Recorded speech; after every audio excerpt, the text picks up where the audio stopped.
உங்கள் தந்தி1 தொலைக்காட்சியில் கருடா தினமும் காலை 6 மணிக்கு காண தவறாதீர்கள். சென்னையின் பல்வேறு இடங்களில் மழை பெய்து வருகின்றது. இது பற்றிய விவரங்களை செய்தியாளர் ரமேஷிடம் கேட்கலாம். ரமேஷ், வணக்கம். சென்னையில் எந்தெந்த பகுதிகளில் மழை பெய்து கொண்டிருக்கிறது? எவ்வளவு மணி நேரமாக மழை பெய்து கொண்டிருக்கிறது? அங்க இருக்கக்கூடிய சூழல் என்னவாக இருக்கிறது? வணக்கம். சென்னை மெரினா காமராஜர் சாலையில தரைக்காற்றின் வேகம் வழக்கத்தை விட அதிகரித்து காணப்படுகிறது. கனமழையும் கொட்டி தீர்க்க தொடங்கி இருக்கிறது. இதே போல சென்னை மாநகர்ல பல்வேறு இடங்களில் இப்போது கனமழை கொட்டி தீர்க்க தொடங்கி இருக்கிறதை பார்க்க முடிகிறது. அதாவது வங்கக்கடல்ல உருவான ஆழ்ந்த காற்றழுத்த தாழ்வு பகுதி தமிழக கடலோர பகுதியை நோக்கி நகரக்கூடும் என்று வானிலை ஆய்வு மையம் ஏற்கனவே தெரிவித்திருந்தது. இதன் காரணமாக இன்றைய தினம் சென்னை, செங்கல்பட்டு, காஞ்சிபுரம், திருவள்ளூர் உள்ளிட்ட மாவட்டங்கள்ல கனமழைக்கு வாய்ப்பு இருப்பதாக ஏற்கனவே வானிலை ஆய்வு மையம் அறிவித்திருந்த நிலையில் சென்னையில் ஒரு அரை மணி நேரமாகவே இப்போது கனமழை கொட்டி தீர்க்க தொடங்கியிருக்கிறது.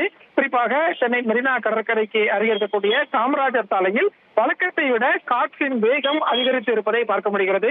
இதனால் சாலையில் செல்லக்கூடிய வாகன ஓட்டிகள் சற்று அவதிக்குள்ளாகி தங்களுடைய பயணத்தை தொடர்வதையும் களத்தில் நம்ம பார்க்கக்கூடிய காட்சிகளாக இருக்கிறது. இந்த ஆழ்ந்த காற்றழுத்த தாழ்வு பகுதி தமிழக கடலோர பகுதியை நெருங்கும் போது தரைக்காற்றின் வேகம் வழக்கத்தை விட அதிகரித்து 40 முதல் 55 கிலோமீட்டர் வேகத்தில் இருக்கக்கூடும் என்று வானிலை ஆய்வு மையம் தெரிவித்திருந்த சூழல்ல தான் இப்போது தரைக்காற்றின் வேகமும் சென்னையில் அதிகரித்து காணப்படுவதை காட்சிகளில் பார்க்க முடிகிறது. சென்னை மெரினா காமராஜர் சாலை பகுதி மட்டுமல்லாது சைதாப்பேட்டை, கிண்டி, மயிலாப்பூர், டி நகர், கோடம்பாக்கம் உள்ளிட்ட பகுதிகளிலும் அதே போல நீலாங்கரை, துறைப்பாக்கம் உள்ளிட்ட பகுதிகளிலும் இப்போது கனமழை கொட்டி தீர்க்க தொடங்கியிருக்கிறது.